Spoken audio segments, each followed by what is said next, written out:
Hello भाई, कैसे हैं सभी लोग। तो आज तारीख है 24 तारीख लग गई, लेकिन यह है 23 तारीख का ट्रेड रिकैप। अभी 24 तारीख की रात, एक्चुअली अभी 23 तारीख की सुबह हो रही है, मतलब 1 के आसपास सुबह का टाइम हो रहा है। नहीं, कुल मिला के अभी 23 तारीख की ट्रेड रिकैप है और अभी रात के 1 बज रहे हैं। ठीक है, तो सबसे पहले जो ट्रेड में आ जाते हैं जियो में जाके, जहाँ पे जियो जहाँ पे हम देख पाएंगे जियो में ओवरऑल अप ट्रेंड है, अप ट्रेंड है, अप ट्रेंड है। अब मैंने ट्रेड की थी फॉरेक्स में, क्योंकि ऑब्वियसली मैं करता हूँ। तो हम देखा जाए तो फॉरेक्स में क्या चल रहा है। मार्केट ने क्लोजर दिया है above the recent higher high. ठीक है, मार्केट ने क्लोजर दिया above the recent higher high. बात आते है आवरली पे, 4 आवर तो प्रॉपर बुलिश है, लेकिन बात आती है आवरली पे। यहाँ पे एक बुलिश फेयर वैल्यू जाता है आवरली पे, और मार्केट ने अभी जस्ट इसको रिस्पेक्ट करा है। कुल मिला के जब मार्केट जस्ट अभी NYS में ओपन होने वाली है, तो मार्केट ने क्या करा है, रिट्रेसमेंट डाउन साइड, इतनी सारी लो रेजिस्टेंस लिक्विडिटी, अरे इतनी सारी लो रेजिस्टेंस लिक्विडिटी मार्केट ने क्लेम करी है बाय डाउन साइड आके। ठीक है, मैंने क्या कर लिया, मैंने recent lower high, recent lower लो मार्क कर लिया। मार्केट ने छूटते ही अपसाइड पे ट्रेड दे दिया। एक्चुअली मैं इस जो पहला ट्रेड मैं सोच रहा था वो मेरा ये वाला था कि मेरे को डायरेक्ट स्ट्रक्चर का ब्रेकआउट मिलते ही अपसाइड की तरफ ट्रेड मिल जाएगा, लेकिन ड्यू टू सेलिंग प्रेशर मैं रिस्क टू रिवॉर्ड का बेटर वेट करा था। लेकिन लेकिन due to buying pressure instantly मेरा एक्सपेक्टेड टिप ही हिट हो गया। मार्केट ने जस्ट ब्रेक ऑफ स्ट्रक्चर दिया रिसेंट हायर हाई का। तो अकॉर्डिंग टू मेरी स्ट्रेटजी, कॉमन सेंस के अकॉर्डिंग कॉमन सेंस मैंने क्या बोला, कॉमन सेंस के अकॉर्डिंग मार्केट को यहाँ से प्रोबेबली रिट्रेसमेंट डाउन साइड लगानी थी, जो कि उसने लगाई थी। क्योंकि अप ट्रेंड में ऑब्वियस सी बात है, मार्केट हायर हाई और हायर लोज बनाता है। ठीक है, लेकिन मैं गधा, मैंने क्या सोचा, क्योंकि जस्ट मेरी एक रीसेंट ट्रेड मिस हो गई थी, मैंने सोचा ये फेयर वैल्यू गैप बनाएगी और हैवी चांस है 1 मिनट के। मैंने प्रेशर पे एंट्री कर लिया, देखो फकडअप हो गया मैं। इसमें अराउंड $77 का लॉस हुआ मेरा। मार्केट ने कहीं डाउन साइड की फॉल, और देखो बाय सही है, मतलब मुझे पता है क्या करेगी मार्केट, बस मेरी एंट्री और में दिक्कत हो जा रही है। कुल मिला के मेरी एंट्रीज फकडअप है, लेकिन मुझे प्रॉपर यकीन है यार कि मतलब मैं कर लूँगा। अच्छा, बात आती है सबसे बेकार ट्रेड की जो मैंने ली यार, वो थी इंडेक्स में। उससे पहले आते हैं ओवरऑल इंडेक्स कैसा है। कोई बेवकूफ़ भी देख के बता देगा ये डाउन ट्रेंड में है। ठीक है, डाउन ट्रेंड प्रॉपर। ठीक है, रीसेंट लोअर हाई मार्क कर लिए। इसमें थोड़ा डेली का मैंने कॉन्फ्लुएंस लिया। मार्केट देखो सारी लो रेजिस्टेंस लिक्विडिटी यहाँ की ले ली, और अब आ गई डेली के फेयर वैल्यू बैठ में। वही नैसडैक भी ऑलमोस्ट यहीं पे है। ठीक है, तो यहाँ पे मैंने मार्कआउट करा, और ऊपर से ड्यू टू ट्रम्प की tariff news market just immediate fall कर गई, डायरेक्ट फॉल कर गई, क्योंकि ट्रम्प दोबारा क्या बोलते हैं, टैरिफ लगाएगा 50% यूरो वाली कंट्रीज़ पे, EU पे, कुल मिला के यूरोपियन यूनियन वाली कंट्री पे ट्रेड में। फिर अब आ जाते हैं प्राइस एक्शन पे आवरली। तो मार्केट इंस्टेंटली इतना फॉल करने के बाद मेरे बायस बुलिश इसलिए थे क्योंकि ऑलरेडी ये प्रीवियसली डेली टाइम फ्रेम पे बुलिश फेयर वैल्यू गैप के अंदर थे। प्लस में इतना big S fair value gap बना के ये भयंकर गई मार्केट डाउन साइड की तरफ। तो ऑब्वियसली बात है कि रिट्रेसमेंट साइड तो आना ही था, तो यही हुआ। मैं मार्केट के ओपन होते ही, बोलते ना, मार्केट ओपन होते ही रिसेंट हायर हाई और हायर लो मार्क कर लिया।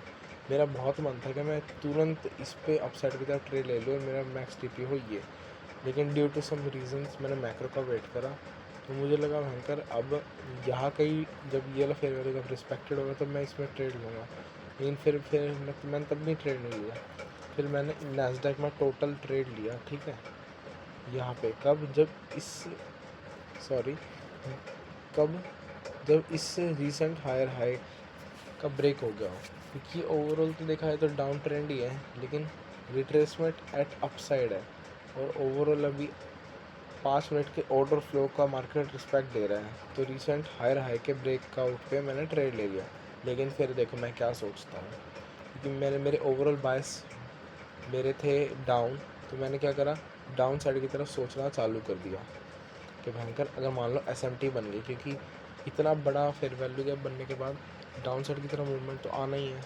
तो यहाँ पे क्या हुआ, मार्केट मैंने सोचा कि मार्केट ने एसएमटी बनाए और एक्चुअली बनाए भी।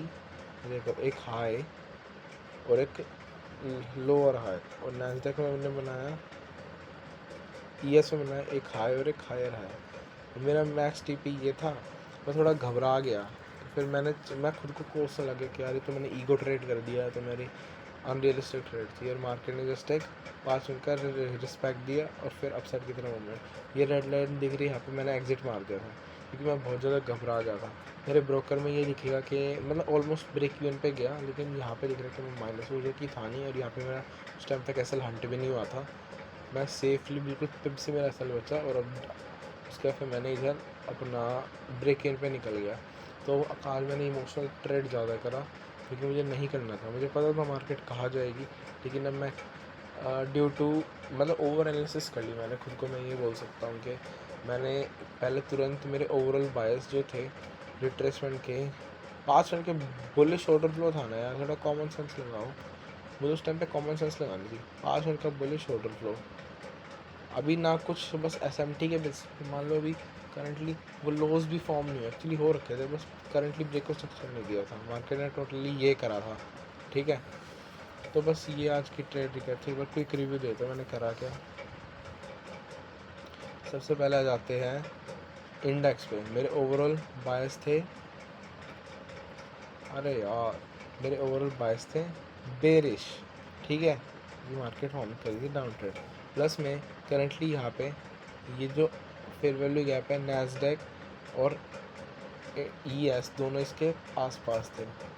फिर ड्यू टू न्यूज़ मार्केट ने प्री मार्केट में बहुत ज़्यादा लंदन के ऑलमोस्ट टाइम पे, मतलब लंदन यहाँ चल रहा था, तो बिल्कुल डाउन साइड की तरफ फॉल करी, ठीक है।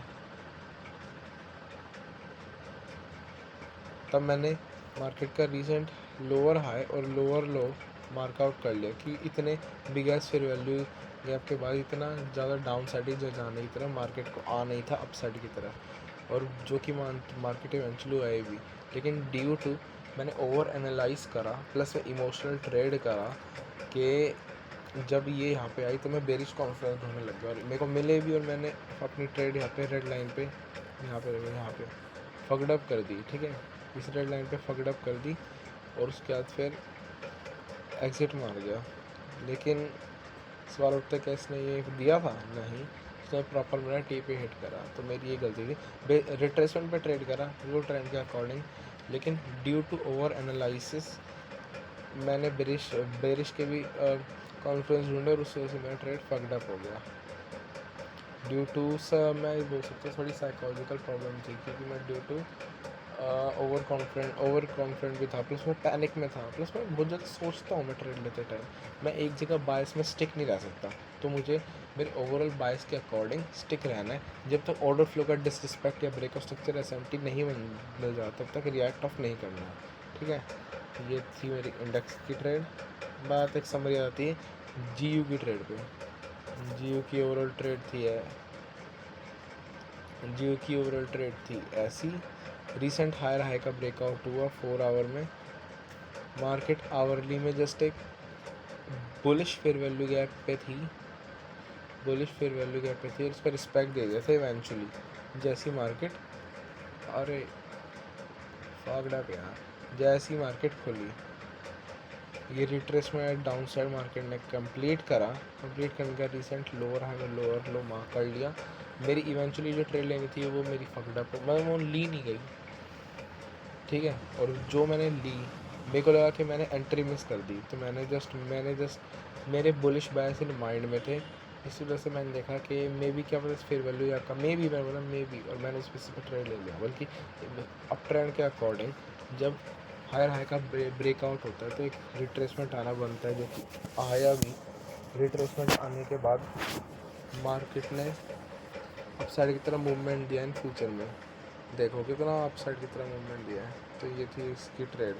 कुल मिला के मैं इसमें भी इमोशनली बेसिस पे ट्रेड लिया, उनको रिएक्ट करना चाहिए था जो मार्केट मुझे करंट दे रही है, लेकिन मैंने रिएक्ट करा मेरे प्रीवियस बायस के उससे, क्योंकि मेरे प्रीवियस बायस तो अप ट्रेंड में थे। लेकिन इसने भी देखो क्या रिसेंट हायर हाई क्लेम करा, जो कि कॉज कर सकता है रिट्रेसमेंट डाउन साइड। ठीक है, तो बस ये कुल मिला के थोड़ा इमोशनल ट्रेड ज़्यादा करा, प्लस में रिएक्ट कर करंट जो मार्केट दे रही हो, जो मार्केट करंटली कर रही हो, और एक ही बायस पे स्टिक रहे, मल्टीपल बायस मत रख। ठीक है, जैसे कि खाली एक ही अपने ओवरऑल बायस पे स्टिक रहे, ओवरऑल मल्टीपल बायस रखने का फ़ायदा नहीं है। ओवरऑल अपने बिग टाइम फ्रेम के बायस बेस्ट है, और trade with the flow of trend जब ऑर्डर फ्लो रिस्पेक्टेड होगा।